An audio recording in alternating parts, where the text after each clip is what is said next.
Good morning and welcome to Church at Home with Rachel. Lately, I don't know why, but I've been thinking about this poetry class I took when I was in my undergrad degree at Brescia College in London at University of Western Ontario, now known as Western, and Brescia University College. But I took this poetry course, and in it, one of the poems had a line, "Good fences make good neighbors." And I can't remember. I think it was a poet who happened to be an Anglican priest in the 1800s, but doesn't matter. This idea that good fences make good neighbors. And for whatever reason, it's been floating around in my head. And then the other day I got thinking about snow fences. Well, maybe this is something God's calling me to talk about. So when I was a kid, there was always, in the schools I was in, we lived in sort of southwestern Ontario. And for the most part, during my my younger years, we lived in what had used to be considered the snow belt. So sort of up and down Highway 4, I think. Sort of the St. Thomas, London, Listowel, Hanover area. There's a corridor there that for a long, long time, they used to get, like up to Wingham and Goderich, they used to get incredible amounts of snow. And when we go to school, you'd have the whole playground to play in, and there were always those unwritten rules, like the grade 7 and 8s play over there, and no younger child shall come near. And then there's the places where the little kids play, and the middle ages, grades 4 to 6, wouldn't dare touch those because those were the little kids and they weren't worth hanging out with. But when you were a little kid, you just looked up to seeing those other two groups and thinking, I can't wait till I can get there. We had our sort of own little fences. They were invisible, but we all knew where our lot lie, where we were to go, where we were allowed to be, where our boundaries were. But then come middle of October, 1st of November, usually around when the first snow would fly, somebody, presumably janitors or people who work for the Board of Education, would come out and they would put up snow fences in parts of the field around the school. And those snow fences, essentially, I think what they did was they just blocked the drifting. There's little thin slats attached to wire, and it wasn't really strong. They put it in the ground, and at the end of the year, when the winter was over, they would just roll it back up and tie it and put it on the back of the truck. So it was pretty flimsy, but it did its job. It was in there enough. The wind couldn't blow it over, and the snow didn't blow it over, but the snow would build up against the fence and keep it from drifting into the parking lots. Not completely, but a lot of it. And we'd have these areas where it actually forced us to start kind of playing together. We still stayed in our little groups, but because the snow fences kind of limited the space in which we could be. And the same thing you'd see it along the highways and the Queen's highways, the roads, the smaller highways, Highway 2 and Highway 4 and things like that.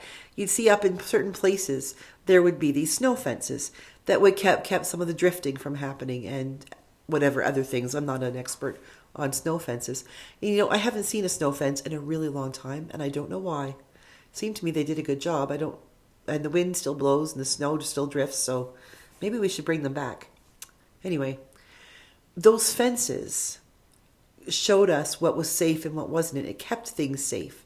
The snow fences kept us from getting into places like, we shouldn't have been going anyway, like parking lots and things like that.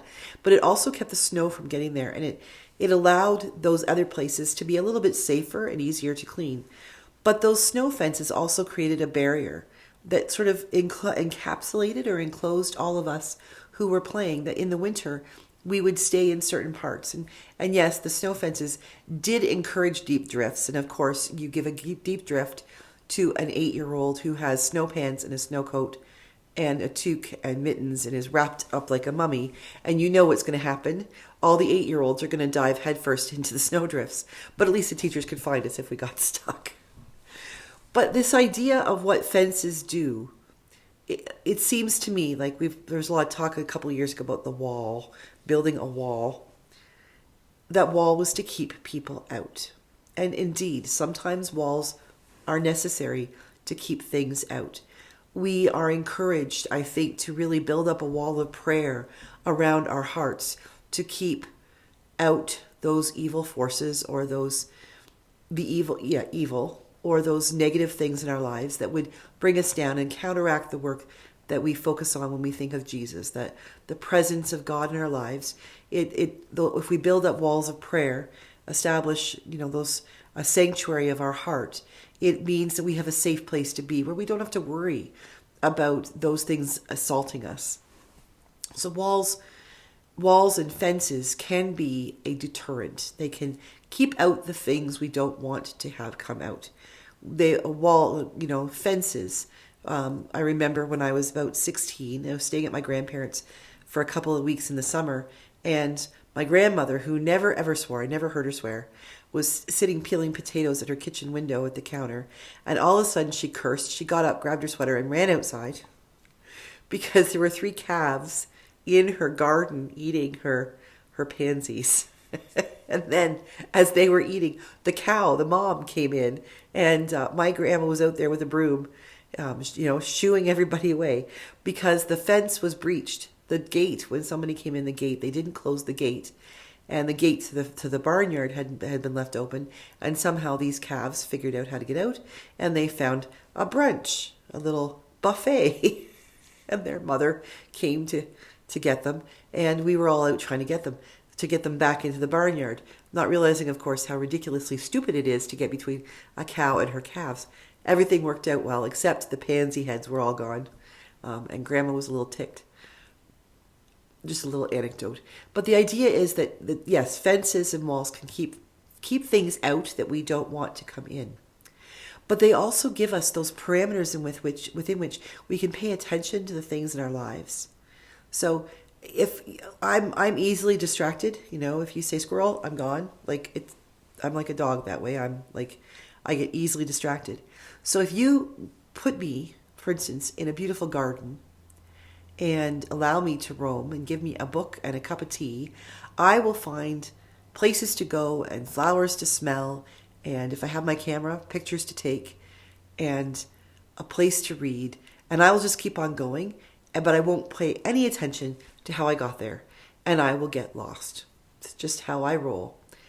Now, you put a fence or a wall or some kind of a border around the space I'm in, then it limits how far I can get away and the less chance I'll get lost. It keeps me contained. I still have room to experience, to grow, to appreciate, to rest, to play, but it keeps me contained in one space. There's something beautiful about fences or borders, whether they be the border of a country or the border of a garden, that remind us to pay attention to where we place our feet. Where are we and what are we doing? Are we stepping over? There's been tons of time I've jumped a fence, hopped a fence, or I've stepped over flowers to get onto the other side of a border. And there's nothing wrong with that as long as it's intentional and you know what you're doing and you're not infringing on someone else's space. You're not the person that they're trying to keep out of their space. So the fences don't need to be, 19 feet tall and 4 feet wide. They're just a reminder of where are our parameters. Are we the kindergarten to grade 3s who really do need to stick with our own, to learn how to play together, to learn how to share in the sandbox, so that when we become the 4, 5s, and 6s, we're not worried about that. We're now learning how to play baseball together and how to play Red Rover, or how to play tag. And then by the time we get to grade 7 and 8 and we have that part of the corner of the play yard, we understand what it is, that the reason we are off by ourselves is because we are prepubescent and we're learning about each other and we're learning how to exercise social skills. There are reasons why those groups self-isolate or self-select, and they're not bad. We grow into things, and having those little mini borders, whether visible or not, help us to know right now this is my space. This is where God has planted me. This is where I need to be. And eventually I'll cross that border and go over here. But those fences that make good neighbors help us to stay on our own turf and to learn our own stuff, but to also appreciate someone else's. So that if they invite us to hop the fence and come and see them, we can respect their space as much as we respect ours. So good fences do make good neighbors, as long as we don't erect them in order to make ourselves enemies. Topic for another day. But this idea that fences Not all fences need to be taken down. Not all borders need to be breached. Not all boundaries are bad. They're there on purpose, and we often set them ourselves, whether we realize it or not. And I think that God asks us to observe those boundaries, to pay attention to those fences. We have prayers about praying for all of God's creation. And we are called to share the good news of Jesus Christ with others. But I think that God has given us boundaries at which we are called, don't go there. We don't jump a fence into somebody else's backyard and then proclaim to them that what they believe is wrong. We may share what we believe is right with our faith for us. But if they're interested, and if God is calling them to share our faith then maybe they'll call us over to the fence and we'll lean across it to each other and have a chat. Maybe they'll ask if they can come in. We can open the gate and say, come if you wish. But we certainly shouldn't be walking ourselves into theirs and saying, I'm going to grab you by the collar and drag you into my yard. Fences are good things when they are used appropriately. Boundaries are really important when used appropriately. So as you go forward today, think about where are your fences and how are they making good neighbors, even if that neighbor is yourself. What do you need to feel comfortable? What boundaries do you need? What boundaries has God given you? Have a great day, and God bless, and I'll see you tomorrow for Church at Home with Rachel.